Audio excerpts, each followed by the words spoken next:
আপনার নাম তো আমি আগে অনেক শুনেছি। জি জি আমরা জি। সবাই শুনেছি। জি তা আমি আজকে আপনার একটি কবিতা শুনতে চাই। জি তা আপনি দয়া করে আমাদের কি কবিতাটি বলবেন? জি জি জি আমি 100%-এতে 99% আছি। কবিতাটি সবাইকে বলবো।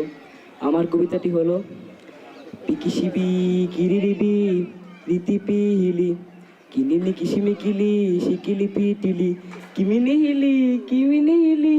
আরে চিমিটকিরি চিমিটকিরি। আচ্ছা। আচ্ছা, তা আপনি তো অনেক আগের কবি, ঠিক না? জি জি জি তা আপনি কবে ধরে কবিতা লেখা শুরু করেন? জি আমি তো অনেক আগের কবি। তা আমি আমার জন্মের 1 মাস আগের থেকে কবিতা লেখা শুরু করি। সত্যি আপনি? জি সত্যি। আপনি এমন অবাক লোক। জি আচ্ছা, যখন এই বাংলা ভাষায় আকার রসিকার দীর্ঘকার কিচ্ছু ছিল না, জি জি জি তখন আপনি কিভাবে কবিতা লিখতেন? আহা, আপনি সেই মনে করিয়া দিলেন সেই 10,000 বছর আগের কথা, যখন এই বাংলার মাটিতে পদ্মা ছিল না, মেঘনা ছিল না, যমুনা ছিল না, কোনো নদী ছিল না। তখন আমি সেই বঙ্গোপসাগরের পাড়ে বসে বসে কবিতাটি লিখতাম। সেই কবিতাটি এখন আমার মনে সায় দেয়। সেই কবিতাটি হলো প্রকসব কররব রতপ হল কনন কসমকল সকল পটল কমন হল কমন হল। আরে চমৎকার, চমৎকার।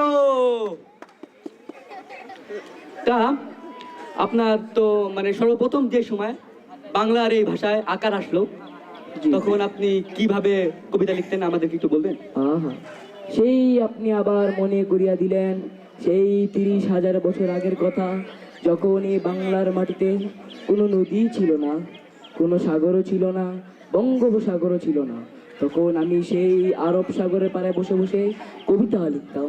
সেই কবিতাটি হলো আমার সেই প্রাণের কবিতা।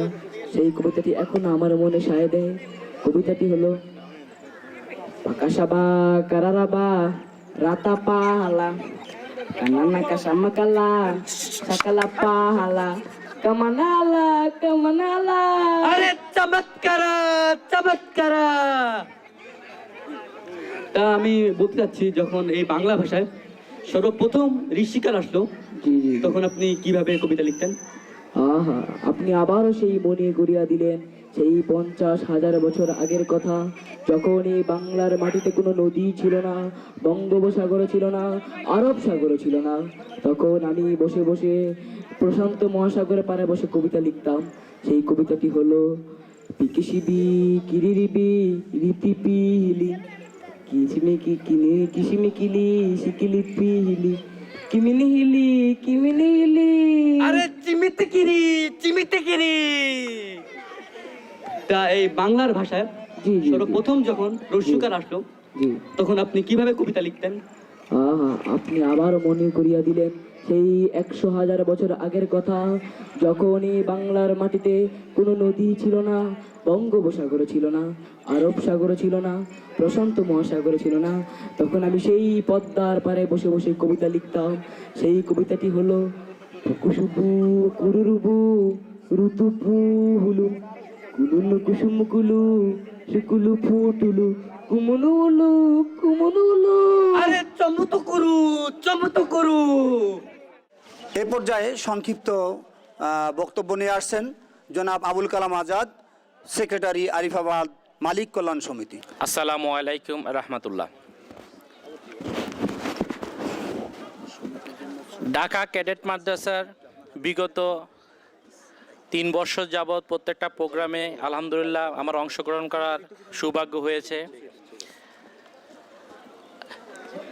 গত প্রোগ্রাম এবং আজকে প্রোগ্রামের মধ্যে যদি তফাৎটুকু বলতে যাই, তাহলে ক্যাডেট ভাইদের ভাষায় বলতে হয় চমৎকার চমৎকার।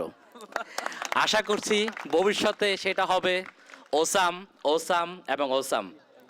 সে ওসাম হওয়ার জন্য যা দরকার সে ট্যালেন্ট প্রতিটা ক্যাডেটের মধ্যেই আমরা লক্ষ্য করছি। অ্যাকচুয়ালি ধর্মীয় শিক্ষার ব্যাপারে আরবিক শিক্ষা এবং একাডেমিক্যাল শিক্ষার মধ্যে যে একটা ডিফারেন্স আমরা বুঝি, ক্যাডেট পদ্ধতিতে এই শিক্ষা তার গ্যাপিং অনেকখানি পূরণ করেছে। আধুনিক শিক্ষা যাওয়া উচিত সাথে ধর্মীয় শিক্ষার যে প্রয়োজনীয়তা কতটুকু আবশ্যক তার মূল্যায়ন ঢাকা ক্যাডেটের প্রিন্সিপাল জনাব আলী আকবর সাহেব যথেষ্ট অক্লান্ত পরিশ্রমের মাধ্যমে দিয়ে যাচ্ছেন। এই সময়কার প্রেক্ষাপটে এই ধরনের একটা শিক্ষা ব্যবস্থা, এই ধরনের একটা ইনস্টিটিউশনকে এগিয়ে নিয়ে যাওয়া যে কতটুকু কষ্টকর, প্রতিবন্ধকতার, এবং তা সম্পূর্ণটা ওভারকাম করার তৌফিক আল্লাহ প্রিন্সিপাল আলী আকবর সাহেবকে দিয়েছেন এবং ওনার সুযোগ্য শিক্ষক মণ্ডলীর যে টিমওয়ার্ক তার মাধ্যমে। আশা করি এই প্রতিষ্ঠানের শিক্ষিকাবৃন্দ সহ সকলে ভালো থাকবেন। আগামীতে এর চেয়ে বড় সুন্দর মনোরম পরিবেশে ইনশাআল্লাহ আমরা আবার পিকনিক করব, আবার দেখা হবে, এই কামনা করে আমি আমার সংক্ষিপ্ত শেষ করছি। ধন্যবাদ সকলকে। আমার নাম সাদ আব্দুল্লাহ। আমাদের মাদ্রাসার শিক্ষক অত্যন্ত ভালো, আমাদের পড়ালেখায় অত্যন্ত সাহায্য করেছে, এই জন্য আমি A+ পেয়েছি। বল্টু, এই বল্টু, এই কি তুমি আবার আবার চকলেট খাচ্ছ কেন? তোমাকে বারবার বলেছে যে চকলেট খাবে না। এত বেশি চকলেট খাইলে দাঁতে পোকা হবে, তো দাঁত অকালে পড়ে যাবে আর দেখতেও বিশ্রী লাগবে। কি যে করো না, কেন খাবে সব? হ্যাঁ, খাবে না কিন্তু, আর বলে দিলাম। ও, আমি চকলেট খেলে দোষ হয়, আর তুমি যখন বাসায় বসে সিগারেট খাও তখন দোষ খায়। বাবা ভাই, এগুলো বলতে নেই, এসব কেন বলো? ফাজিল কথাকার। এই এই এই এই ফাজিল, এই তুমি যখন ওই যে এই মাদ্রাসায় যাও বাদ দিয়ে যখন ওই পাড়ার ছেলেদের সাথে ওই গুল্লি খেলতে যাও, তখন তখন এগুলো কিন্তু খাওয়া ঠিক না। কেন খেলো? হ্যাঁ, ও, আমি মাদ্রাসা পালায় খালি গুলি খেলি দেখা দোষ হয়, আর তুমি যখন অফিস পালায় বন্ধুদের সাথে বাসায় বসে তাস খেলো তখন কোনো দোষ হয় না? বাবা রে, একদম শেষ করে ফেলে দিলে, আমার ইজ্জতে হাত দিয়েছিস। হ্যাঁ, এগুলো বলতে নেই। এই এই এই ফাজিল, এই তুমি তো তোমার ওই ছোট বোনটাকে সবসময় যে মারধর করো, এই কেন করো? হ্যাঁ, এসব মারধর কিন্তু ঠিক না। ছোট বোনটাকে কখনোই মারবে না, হ্যাঁ, বলে দিলাম। ও, আমি যখন ছোট বোনটা মারি তখন তোমার দোষ হয়, আর যখন তুমি মারে দরজা আটকাই পিটাও তখন। বাবা রে, এসব কেন বলতে যাও? এসব বলতে নিয়ে কোন জায়গায় হাত দিয়েছো তুমি? শোনো, ফাজিল কথা কেন এসব বলবা না। হ্যাঁ হ্যাঁ, এই ফাজিল কথা কেন? শোনো, এই কথায় কথায় এত মিথ্যা কথা কেন? হ্যাঁ, ওই যখন তোমার টিচার পড়াইতে আসে তখন ছোট বোনকে দিয়ে পাঠাও, যাও বলো স্যার ভাইয়া বাসায় নেই। এই মিথ্যা কথা কেন বলো? হ্যাঁ, ও, আমি খালি অল্প মিথ্যা কথা বললে দোষ হয়ে যায়, আর তুমি যখন বাড়িওয়ালা টাকা নিতে আসে তখন আমাদের পাঠায় বলো, যা বলো বাবা ঘরে নেই। রে বাবা রে, আবার এইসব কি বলে? বাবা, এগুলো বলা ঠিক না। তুমি এইসব কাজ করবে না কখনো, বুঝেছো? এগুলো করা খুব খারাপ কাজ। হ্যাঁ, আর কখনো করবে না, ঠিক আছে? হ্যাঁ, না, তাহলে তোমার ওয়াদা করতে হবে তুমিও কখনো খারাপ কাজ করবে না। কি বলে?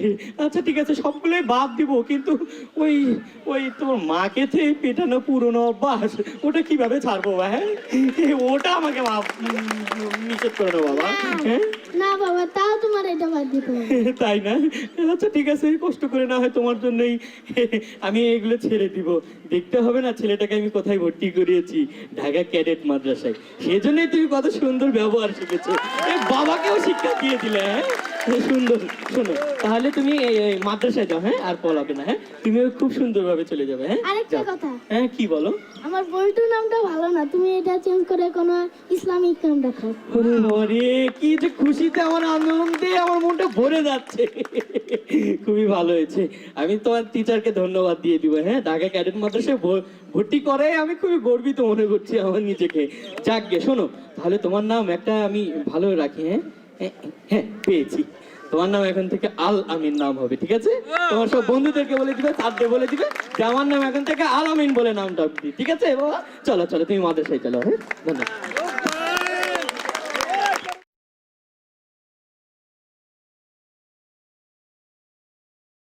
এ পর্যায়ে শুরু করছি।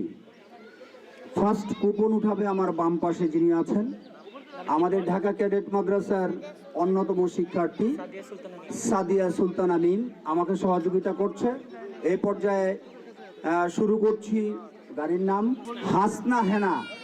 হাসনা হেনার গাড়ির কুপন শুরু করছে হাসনা হেনার অন্যতম সদস্য সাদিয়া সুলতানা। হাসনা হেনার গাড়ির ভাগ্যবান নামটা বলবো? কার নামটা বলবো বলেন তো? আপনার নামটা বলবো? থাক, যেটা উঠছে সেটা বলতে হবে। নিপার বোন, জি দাঁড়িয়ে যান। ধন্যবাদ। আমাদের আজকের এই পর্বের ভাগ্যবতী নিপার বোন, নামটা আমি জানি না, সরি, দুঃখিত। আমাদের নিপা 6ষ্ঠ শ্রেণীর ছাত্রী, 746 নম্বর ক্যাডেটের বোন। জি, ও সব বোনেরা পাইতেছে, খুব হিংসা লাগছে আমার। সব বোনেরা পাচ্ছে। সাব্বির হুসাইনের বোন কোথায়? সাব্বির হুসাইনের বোন, সাব্বির হুসাইনের বোন পেয়েছে দ্বিতীয় পুরস্কার। জি স্যার, তৃতীয় একটা উঠাও।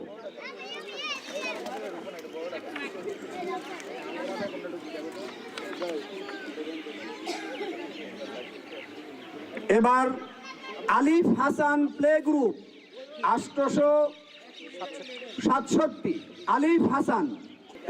ধন্যবাদ আলিফ হাসানের আম্মুকে তার এই পুরস্কার পাওয়ার জন্য।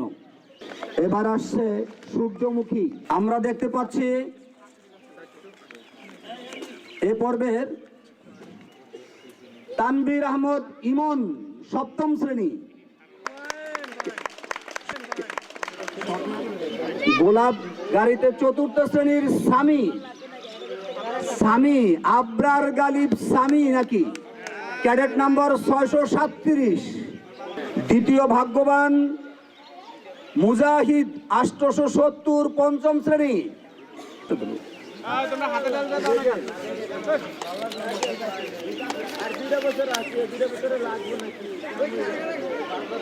জুনায়েদ 3য় শ্রেণী, 719। জুনায়েদ, ধন্যবাদ জুনায়েদকে। তানজিলের মা 4র্থ শ্রেণী, 797। তানজিলের আম্মা, ধন্যবাদ আপনাকে। এই পর্বে আছে 5ম শ্রেণীর আলিফ 836। 5ম শ্রেণীর আলিফ আছে। রাইয়ান 2য় শ্রেণী, 796। ফয়েজ আহমদ 5ম শ্রেণী। রিহান 3য় শ্রেণী, 683। কই রিহানের বাবা? ধন্যবাদ, সৌভাগ্যবান আপনাকে, কনগ্রেচুলেশন। এরই সাথে শেষ হতে যাচ্ছে আমাদের এই পর্ব। এই পর্বে সর্বশেষ প্রতিযোগীর বিজয়ী নাম ওমর সিয়াম, 4র্থ শ্রেণী, ওমর বিন সুহাইল। আমি মোহাম্মদ নুরুজ্জামান, আমি এখানে লেকচারার, দীর্ঘদিন ধরে এখানে চাকরি করছি। প্রতিষ্ঠানে উত্তরোত্তর সফলতা অর্জন করছে, শিক্ষার মান সার্বিকভাবে উন্নতি হচ্ছে, পাশের হার শতকরা 100%। ছাত্রছাত্রীদের চারিত্রিক গঠনে বিশেষ ভূমিকা পালন করছে ক্যাডেট মাদ্রাসা।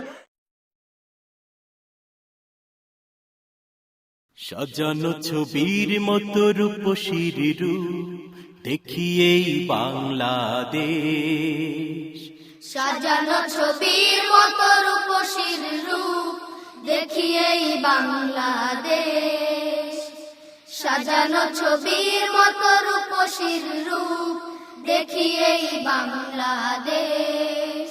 আমি পড়েছি প্রেমে তাই যেখানে যেদিকে যাই, পড়েছি প্রেমে তাই যেখানে যেদিকে যাই, অপরূপা নেই তার শেষ। সাজানো ছবির মতো রূপসীর রূপ দেখি এই বাংলাদেশ। সাজানো ছবির মতো রূপসীর রূপ দেখি এই বাংলাদেশ। এ দেশের মাঠে ঘাটে শ্রমিক মজুর মুটে একসাথে গায় সুখে গান। এদেশের মাঠে ঘাটে শ্রমিক মজুর মোটে একসাথে গায় সুখে গান। জীবনের ব্যথা ভুলে একই সাথে থাকি মিলে, সে তো প্রভুর দান। জীবনের ব্যথা ভুলে একই সাথে থাকি মিলে, সে তো প্রভুর দান। কোথায় পাবে বলো এমন মধুর পরিবেশ, কোথায় পাবে বলো এমন মধুর পরিবেশ, সাজানো ছবির মতো রূপসীর রূপ দেখি এই বাংলাদেশ, সাজানো ছবির মতো রূপসীর রূপ দেখি এই বাংলাদেশ। এ দেশের সূর্য চাঁদে আলোকিত প্রভাতে, সকলের হৃদয় জুড়া, এদেশের সূর্য চাঁদে আলোকিত প্রভাতে, সকলের হৃদয় জুড়ায়, মাতালে বাতাসে শত ফুলের সুবাসে, এই মন সুদূরে হারা, মাতালে বাতাসে শত ফুলের সুবাসে, এই মন সুদূরে হারায়, মানুষে মানুষে যেথা গড়েছে প্রেমের আবেশ, মানুষে মানুষে যেথা গড়েছে প্রেমের আবেশ, সাজানো ছবির মতো রূপসীর রূপ দেখি এই বাংলাদেশ, সাজানো ছবির মতো রূপসীর রূপ দেখি এই বাংলাদেশ।